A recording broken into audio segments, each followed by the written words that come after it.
कपड़े धोने वाली बहू। शादी के पहले से ही विभा को कपड़े धोने का बड़ा शौक था। कभी नल के नीचे तो कभी तालाब के पास। अरे मेरी नीली वाली लुंगी नहीं दिख रही है। विभा की अम्मा कहाँ रखी है लुंगी? अरे वो तो विभा ने परसों ही धोकर रखी थी आपकी अलमारी में, देखो वहीं होगी। वो ना मैंने आज धो दी, मुझे लगा कि गंदी हो गई होगी। अरे कैसे गंदी हो गई थी, उसे तो मैंने पहना भी नहीं। हे भगवान, इस लड़की के कपड़े धोने की आदत से परेशान हो गया हूँ मैं।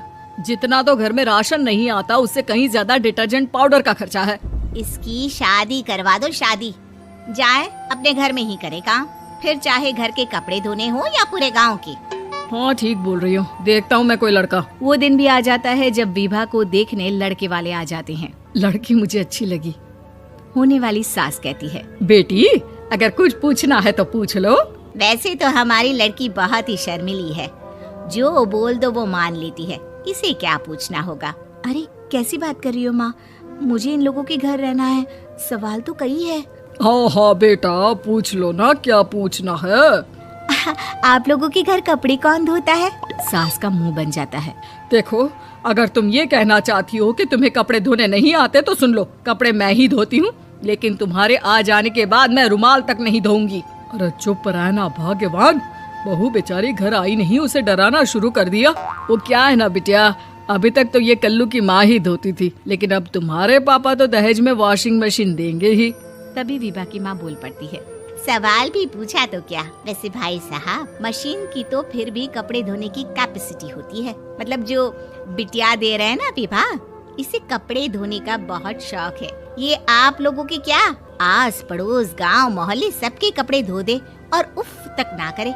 बाहर देखा नहीं आपने कितने कपड़े सूख रहे हैं, सब हमारी बिटिया ने ही तो धोए हैं। बस भी करो ना माँ, शर्म आ रही इतनी तारीफ सुनकर।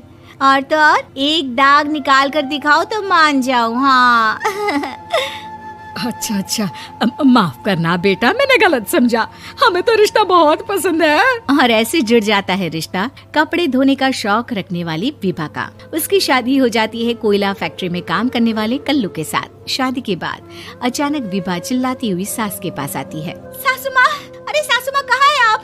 ये तो धोखा है, धोखा दिया आप लोगों ने मुझे। इसे ससुर के चक्कर के बारे में पता चल गया। अरे तो उसमें तुझे क्यों धोखा मिला है? अरे नल में पानी नहीं आता, कपड़े कैसे कब धुलेंगे?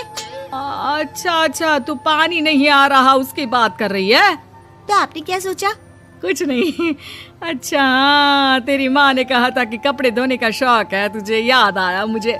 शौक शौक बोलकर कपड़े धोने वाले मेरे जुनून को कम ना आके सासू माँ, कपड़ा धोना मेरा गुरूर है। तभी पति भी वहाँ आ जाता है। अभी अभी मैंने इसे सनी देओल की फिल्म दिखाई है, उसी के डायलॉग मार रही है माँ। अच्छा सुन, साफ साफ बता रही हूँ, पानी सुबह 4 से 6 और शाम को 10 से 12 आता है, समझी? विभा टाइमिंग सुनकर हैरान हो जाती है। ये क्या भूतों का मोहल्ला है? सुबह 4 बजे उठकर कौन कपड़े धोता है? 4 बजे टंकी में पानी जाता है, फिर सारा दिन धोना ना, किसने मना किया? अरे कैसे बात कर रही हैं? 200 लीटर की टंकी में कितने कपड़े धो लूंगी मैं, सुबह ही उठ जाऊंगी मैं। अब क्या था, विभा सुबह 4 से लेकर रात के 12 बजे तक कपड़े ही धोती रहती। एक रोज सास पड़ोस से निकलकर कहीं जा रही होती है कि साथ वाली कहती है, हाँ कल्लू की माँ, जरा ये बताओ कि 2 साड़ी है, 2 ब्लाउज और एक पेटीकोट और एक नाड़े वाला लंबा कच्छा। हाँ तो? अरे तो क्या, कितना लोगी धुलाई ये बताओ। धोबन दिख रहे हैं हम क्या? हमारे पति सरकारी नौकरी से अभी अभी रिटायर हुए हैं और बेटा सुपरवाइजर है कोयला फैक्ट्री में। धोबन समझ रखा है हमें। हाय रे कल्लू की अम्मा, माफ कर दो, वो तो मोहल्ले में यही सब बता रहे थे कि तुमने बहू को कपड़ा धुलवाने के काम में लगा दिया है। सास को पड़ोसन की बात सुनकर गुस्सा आ जाता है। वो घर पहुंचती है जहां घर के बाहर ही इतने सारे कपड़े सूख रहे होते हैं जितने कि किसी धोबन के घर पर। अरे ओ कल्लू की दुल्हन, बाहर निकल। माँ जी यहीं आ जाओ, बाथरूम में चादर धो रहे हैं हम।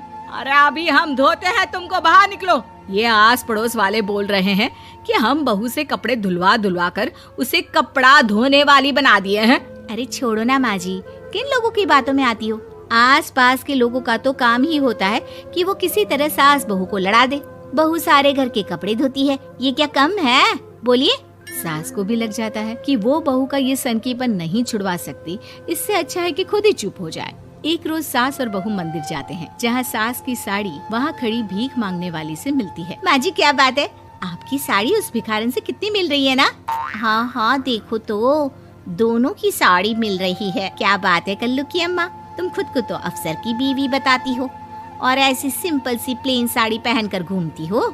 सिंपल और प्लेन नहीं है ये साड़ी। तो क्या सोने के धागे से फूल बने हैं? कुछ भी सासू माँ, कुछ भी। हाँ बने थे इस साड़ी में सोने के धागे से फूल।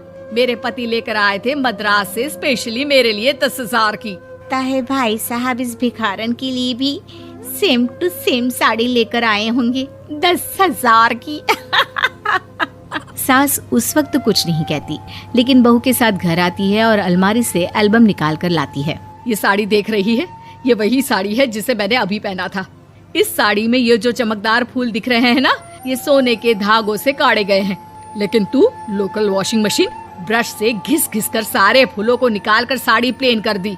मुझे माफ कर दीजिए सासू माँ। और तो और, जब मैंने तुझे तेरी गलती के लिए कुछ नहीं कहा, लेकिन तूने तो सबके सामने मेरा मजाक ही बना दिया। क्यों? बहू को समझ में आ जाता है कि अब से उसका कपड़े धोना बंद।